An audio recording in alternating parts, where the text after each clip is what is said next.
Wow. And animal control also had an interest besides the cats that weren't there in your dog's rabies status. Is that the deal? Yes, they did. I have quite a few dogs. I train dogs. I'm a breeder, and um, so they wanted me to agree to a voluntary home inspection and to check out all my animals and be sure that all the vaccinations were up to date and that sort of thing. Oh, got it. Okay. So they got alerted through this kind of a weird situation, and then they wanted to make sure that you were above board and your animals were all up to date on vaccines. Were they? Yes, they were. However, where I was with my dogs, I don't think it was meeting the requirements of the city ordinances, but my dogs were vaccinated, just not within the timeline they were looking for. So what was their timeline they were hoping for?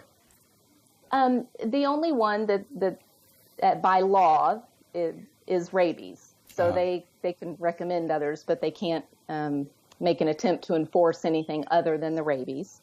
And so they wanted to be sure that my dogs had all been vaccinated for rabies within the last 3 years. And for my dogs, it had been a little over 5 years since their last rabies vaccination. Okay, got it.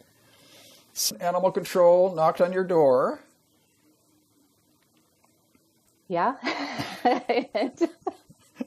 So I official with a hat on and all that stuff? Pretty much. It was a scheduled voluntary inspection. And so I was expecting them. And being a dog trainer, all of my dogs were well behaved and quiet and calm. They were all in crates when he arrived. And he immediately just said how impressed he was with how quiet and well behaved the dogs were, and everything was clean, and he just kept talking about that. And I already had folders for each of my dogs laid out on the dining room table. And so once I got him over his initial period of being very impressed by quiet dogs, I guess as an ACO, he's not used to well-behaved quiet dogs. But I brought him in and I showed him all of the records for each of my dogs. And in going through those, I was able to point out to him that every single one of my dogs ended up with a trip back to the vet in about 30 days after a vaccine event. Wow. That's when I could mark when each one of my dogs started with a chronic itch that I still battle with to this day. One of my dogs has some, other digestive issues, and I honestly hadn't put those pieces of the puzzle together before until I was gathering all of my documents to be sure I had my ducks in a row for the animal control officer. And I was like, well, look at this and look at this, everyone. And so I showed him that. Nice. And he found that as interesting as I did. He was more surprised by it than I was. And, he asked me, how can I, because I'd made it very clear to him that I was not going to revaccinate my already vaccinated dogs, because they very likely have a lifetime of immunity from their rabies vaccine. And we can do a titer test if we need to. And he was a little taken back by that, but interested, genuinely interested. And he, wanted to know, how can you be so confident about these decisions? And I showed him. That's when I started showing him the records. And I had the opportunity to ask him if they were interested in me providing proof of vaccination or proof of immunity. And that stumped him. Two different things. So let me just segue here to say, everybody, if you haven't already done this, do what Amy did and look at your vet records. You can get a copy from any vet who's got records on your animals, and look at where the timing came of vaccination and when the timing of the next vet visit was for whatever issue you went into the vet for. You'll often find that to be about a month.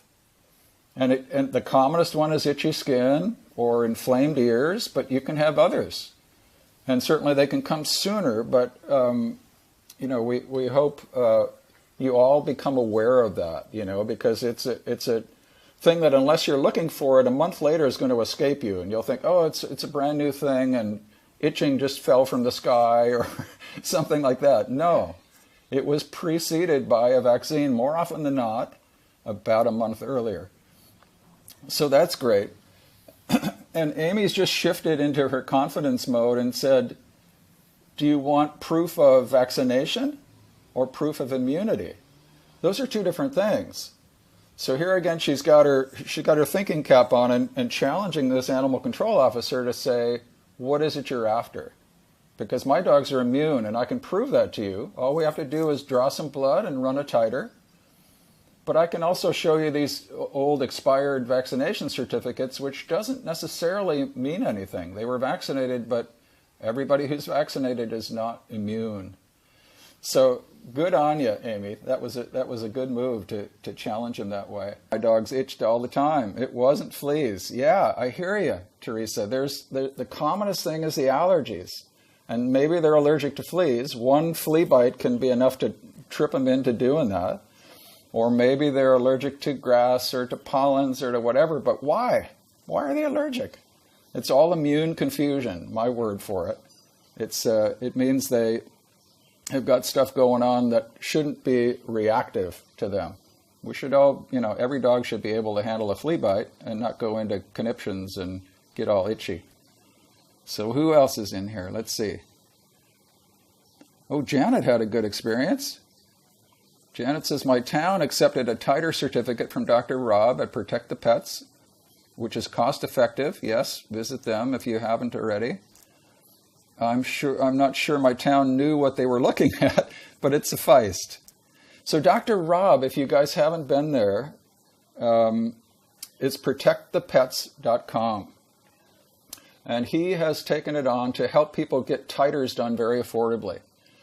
And he gives a little certificate when you've got a titer that comes out positive in any way. Doesn't have to reach any kind of a hurdle, but he'll give you a certificate. And the town that Janet's dealing with said, oh yeah, okay, you got an exemption or you got a certificate here, you're good. So that's happy news. What else have we got here? Oh, Crystal had one of those experiences I hope nobody has to go through anymore. She had 2 dragging hind legs from a rabies vaccine. Two different animals, Crystal? Tell me back in chat if that's 2 animals or two legs you're talking about. And the vet refused to see the correlation. So that's a real slow onset, but it often follows rabies vaccination. It often starts first in the throat with the voice changing or a chuffing sort of a cough or a throat clearing. They call that laryngeal paralysis. Remember, rabies is a nervous system virus, so paralysis is well within its reach. And then it progresses to the hind end, more often than not. And these dogs start dragging their hind end, and that is really, oh God, that's awful. They don't get better from that. They call it finally DM, or degenerative myelitis. And these guys are normal. 2 animals, Crystal says. Okay, wow. These guys are normal from the waist up, but they're paralyzed from the waist down. They eventually go incontinent, and they eventually get put to sleep because it's a miserable life for them and for you and everybody involved.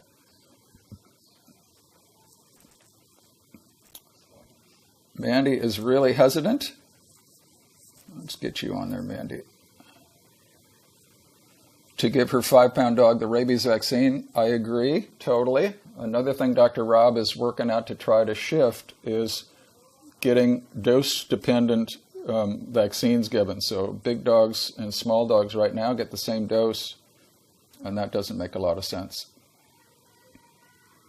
Sometimes a letter from a vet is a powerful thing. So if you're not already working with a homeopathic or a holistic vet, in some shape or form, whether that's long distance or local, doesn't matter, you want to strike up a relationship like that so that you can have a letter of waiver written in the right situation.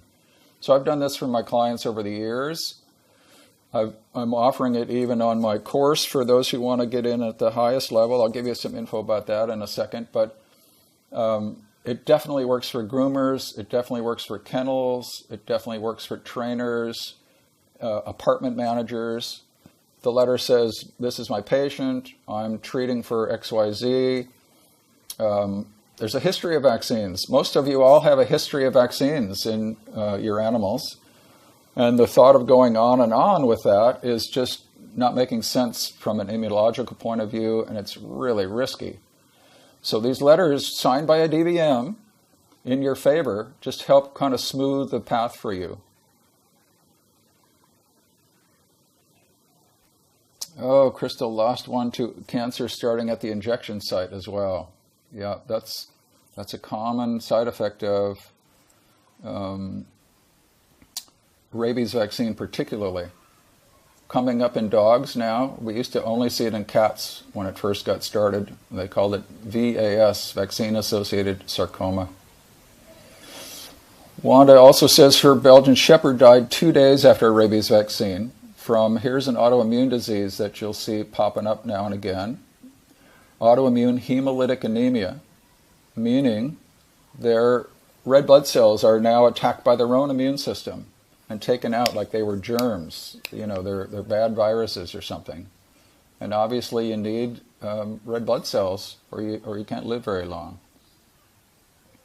Dr. Rob and Dr. Judy suggest one rabies at 1 year old or older, and that's it. I think that makes sense, but maybe not for everybody, Janet. So I've got some people from my natural rearing course, for instance. Amy is one of those graduates who are rethinking, do we need to do this at all? And it really, again, comes down to careful evaluation of risk versus benefit. So it's not a one-size-fits-all, kind of like neutering. I used to say everybody ought to be neutered if they're not going into a breeding program. I've had to rethink that in the last decade or so, because neutering is causing all sorts of problems too, beyond the scope of this call. But yeah, I don't think it's a one-size-fits-all. Good question. We want to keep our animals safe. That's really what it's all about. So we want to be smart to keep our animals safe. We don't want to just roll over and take whatever comes our way.